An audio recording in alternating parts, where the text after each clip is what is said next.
Hello दोस्तों, स्वागत है आप सभी का आपके अपने YouTube चैनल पर जिसका नाम है वर्ल्ड यूनिवर्स। थंबनेल देखकर आप समझ गए होंगे कि आज हम बात करेंगे आर्यों के बारे में। ये कौन थे और कहां से आए थे। इसके साथ ही हम जानेंगे उस ग्रंथ के बारे में भी जो आर्यों की उत्पत्ति को प्रामाणिकता देता है। तो चलिए शुरुआत करते हैं आज की यात्रा की और लिए चलते हैं हम आपको एक बेहतरीन सफर में। आर्य संगठित एवं सर्वाधिक शक्तिशाली थे।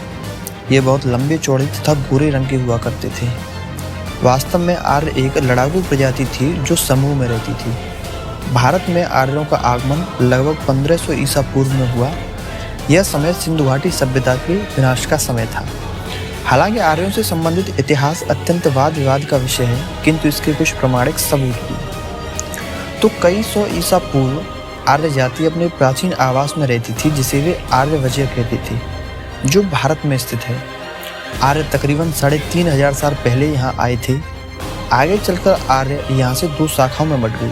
उनमें से एक शाखा अफगानिस्तान होते हुए ईरान में बस गई और दूसरी शाखा गुजरात तथा राजस्थान के इलाकों में रहने लगी। प्राचीन ईरान में, जिसे पहले फारस कहा जाता था, वहाँ एक ग्रंथ की खोज हुई। इसमें शब्दों, छंदों तथा प्रश्नों के उत्तरों का उल्लेख मिलता है।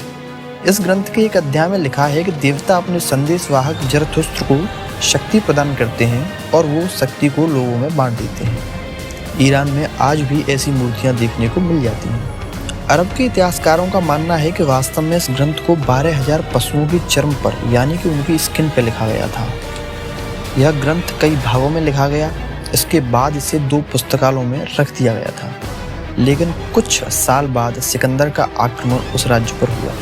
सिकंदर के सैनिकों ने ईरान के कई शहरों को जला दिया और इसके साथ ही जल गई उनमें से एक लाइब्रेरी जिसमें वे ग्रंथ रखे थे। लाइब्रेरी में आग लगने से ग्रंथों के कई भाग जल गई और उनमें लिखा सब कुछ राख हो गया। साहित्यिक विवरणों से पता चलता है कि ईरान के सैनिक बचे हुए ग्रंथों को लेकर भाग गए। बाद में इन्हीं ग्रंथों की रचना यूनानी भाषा में हुई। 7वीं सदी में ईरान पर दोबारा आक्रमण हुए और वे ग्रंथ बिल्कुल लुप्त हुए। वर्तमान समय में इसके कुल 83,000 पद्य बचे हैं, जबकि यह 20 लाख पद्यों की रचना थी। इतिहासकार प्लिनी का एक कथन है कि महान दार्शनिक हार्पेपस ने 3 शताब्दी ईसा पूर्व ही इन ग्रंथों का अध्ययन कर लिया था। इस ग्रंथ की जो भाषा है वो दाहिनी ओर से बाईं ओर लिखी जाती है, यानी राइट टू लेफ्ट। इसमें 50 चिन्हों का उपयोग किया गया है। जी हाँ दोस्तों, ये वही ग्रंथ है जो आर्यों के बारे में बताता है। इसका नाम है ज़ैंद अवेस्ता। लेकिन कैसे बताता है, चलिए जानते हैं। अवेस्ता ग्रंथ में लिखी तमाम बातें ऋग्वेद के साथ समानता रखती हैं। अवेस्ता में उपयोग बहुत से शब्द ऋग्वेद से मिलते हैं, जैसे देव, असुर, यज्ञ, मित्र तथा यम। अवेस्ता ग्रंथ में हिंदू देवी देवताओं के नाम भी मिलते हैं। इस ग्रंथ में देवता तथा असुरों के बीच हुए देवासुर संग्राम का भी जिक्र किया गया है। भाषा विज्ञान की माने तो यूरोपीय विद्वानों का यह मत है कि पहले आर्यों का स्थान दक्षिण पूर्वी यूरोप था। जब आर्य अपने अन्य बंधुओं को लेकर आगे बढ़े तो वे चारों तरफ फैल गए, जिनमें से कुछ ईरान में और कुछ भारत में आकर बसे।